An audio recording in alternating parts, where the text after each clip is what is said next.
We've talked about candidate experience a lot on this podcast. I'm starting to feel like a bit like a broken record.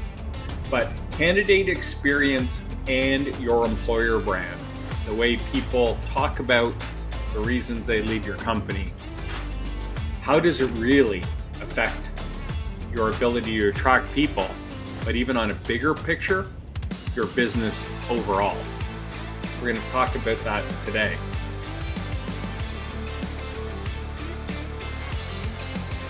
Welcome to the KeyHire Small Business Podcast, where we cover the issues that help small business owners grow their business.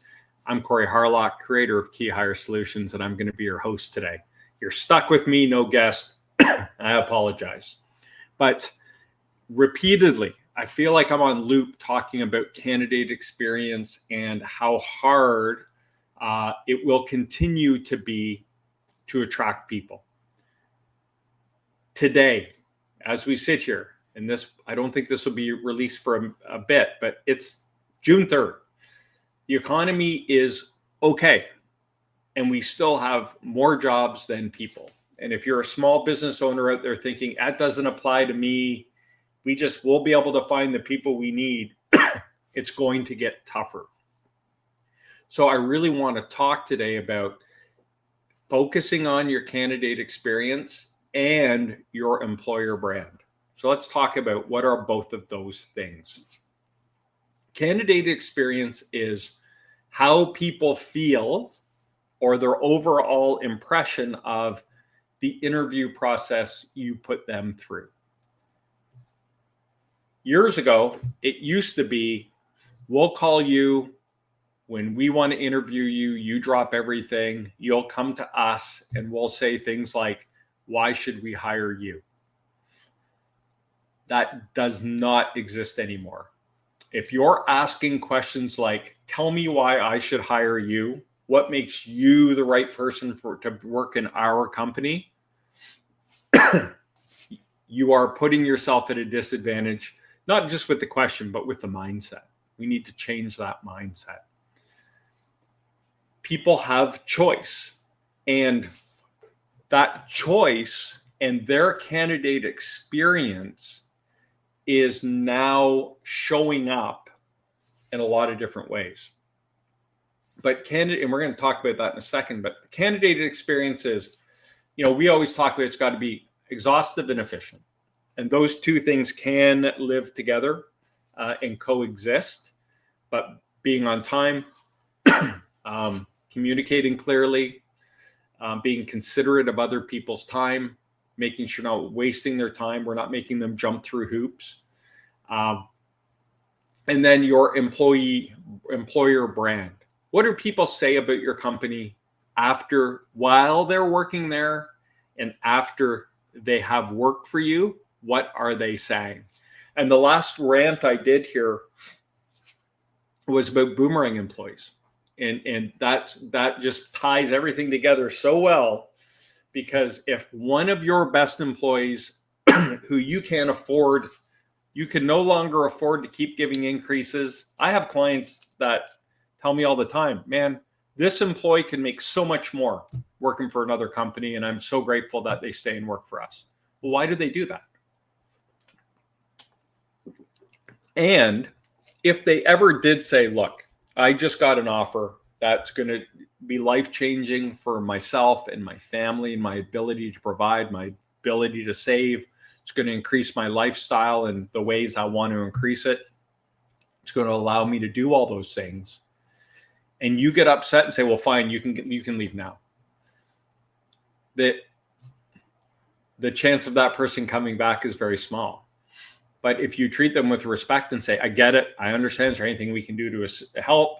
Would you be willing to sit down with me and talk to me about how we can make this a better place to work, or what you enjoyed about the job, recommendations you would make, and keep in touch with them, and don't throw the baby out with the bathwater, for lack of a better term. You're losing a good employee. You could be losing a relationship as well, or you can negatively affect the other people around you. That's employer branding. So let's get into some statistics and some things around candidate experience and employer branding.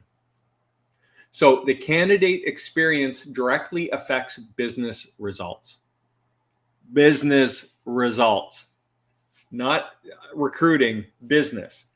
88% of candidates are more likely to increase their purchasing with a company after a positive hiring experience. Let's make it simple. I applied for McDonald's. I don't get the job, but they treated me with respect. They didn't waste my time. It was an efficient, exhaustive interview. And at the end, they said to me something like, hey, really liked you. You have really great experience, or we really thought you could have been a match for us, but it's just not the right time. We don't want to put you in a position to fail. You're missing these key little pieces of experience. If you go out and get those, come back in 12 months and we'd love to hire you. But thank you for your time. That person, 88% out of 100 people are going to go to your McDonald's more often than they were. Or if they're not going there, they might start. That's a huge number. 55% of candidates share their hiring experience with their social networks. So even if you don't get a job with a company, but they treat you with respect and you feel like you had a good experience, you will tell 55% of those people, 5.5 people out of 10 will tell other people, I think they're a really good operation. I didn't get hired there, but man, I wish I did. That's a really good, looks like a really good place to work. Poor candidate experience can damage both recruitment and customer relationships. So if we know when people have a bad experience, they tell more people than if they had a good experience. And what we're saying here is 88% of people had a good experience will frequent your business more often than they did. The number's higher. If you give someone a bad experience, more than 88% of those people will frequent your business less.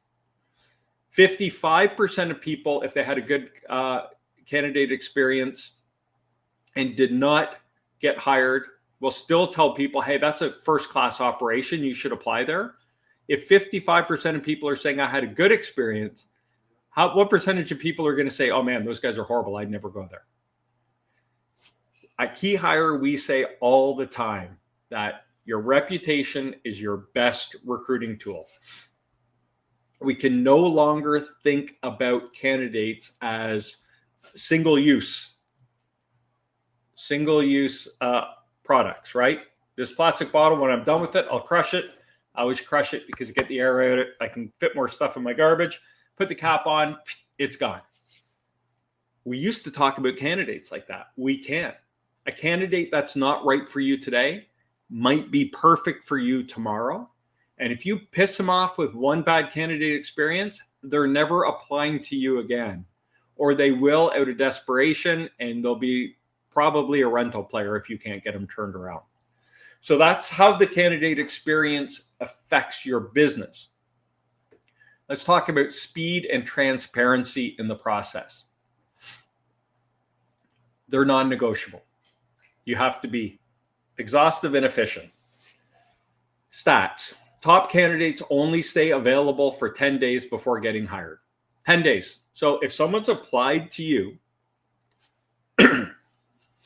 the clock is ticking. And I've said on here, and I say to my clients all the time until I'm blue in the face, I'm waiting for someone to listen. If you're interested in a candidate, I guarantee you at least one other company is as well. Remember, there's more jobs than there are people. More jobs, 5 jobs, 3 people to fill 5 jobs. The candidates have a choice and they have a voice, and they're using it more than they ever have. So you have 10 days to run an efficient and exhaustive process. 55% of candidates abandon job applications after reading poor employee reviews online. Glassdoor, Indeed, all that stuff. So if you have some bad ones on there, it's not helping you. I can speak from experience where I've had people come to me and say, hey, I know we're talking about this company and they want to give me an offer, but I've been doing some homework and some things have come up here. I've been reading some things. Help me understand this. And, oftentimes they'll say, yeah, those are all true. But if you look, they're 2 or 3 years old. They've done a lot of work on their culture and they're really trying to make some changes. But sometimes it's just, now that's kind of the way it is. I've had people say, yeah, I'm pulling myself out after reading the reviews. And I said, well, can we talk about it? Nope, not interested. Because they have another opportunity as well. And they probably have 2 other opportunities and their reviews are good. So now if you're running a poor candidate experience and you have a bad reputation online, people are saying they treated me horribly. And then I go online and Google and says, yeah, all these people say they got treated horribly too. Even if they're lies, even if they're out of context, it still matters, because what things that are said online, information that's online, carries a lot of weight, a lot of currency in that. Younger people trust that information more, and they have their trusted sources where they're going to go. So 55% of candidates abandon a job application after reading poor employer reviews online. Another thing is, if you have online job applications, so when we talk about candidate experience and speed and transparency, let's talk about this too. If you make people jump through hoops online and they have to fill out, they have to go through your online application, here's something you might not know. The old school thought is, well, if they really want to work here, they'll take the time to go through this. And now we have 5 jobs and 3 people to fill them. You know who is going to fill out that information? Someone who really needs a job that probably other people aren't hiring. They'll take all day to fill that out. But someone who's gainfully employed and interviewing with 2 or 3 other companies, as soon as it becomes inconvenient for them, they could get through your 3-page online application process. They could get after the 2nd page, they hit enter, and the 3rd page pops up and they go, I don't have time for this. I have a job and I'm already interviewing with other companies. I don't need their job that much. So I'm out. So online applications be very careful with them and make sure they're not just doubling up information, right? Send us your resume. Oh, here's your resume. Okay, now fill out this online application, and it's just all your information from your resume. Don't make people, if you've gotten into the interview process, make them fill out an application. You don't need them to fill out an application. You can have someone else fill in that information for them. You might have a couple sections on that application you might highlight and say, can you just fill this in for me? We can fill in the rest, but can you just fill these ones in for me? That's an inconvenience. And if I have a job and I'm interviewing with 2 other companies, I don't need to fill out your application. We need to be thinking about how we can streamline this process and make sure we're being efficient, we're being considerate, and we're thinking of the steps we're asking people to do and why we're asking them to do that. The third thing I want to talk about is authentic employer branding and how it attracts aligned talent. I've said a number of times, whatever your culture is, it's perfect for someone. When people start trying to do voodoo with their culture, when they hire someone and they say, oh, you're going to love our culture here, it's great, everyone gets along, la, la, la. First day of work, you go in and you discover, yeah, everyone actually hates each other.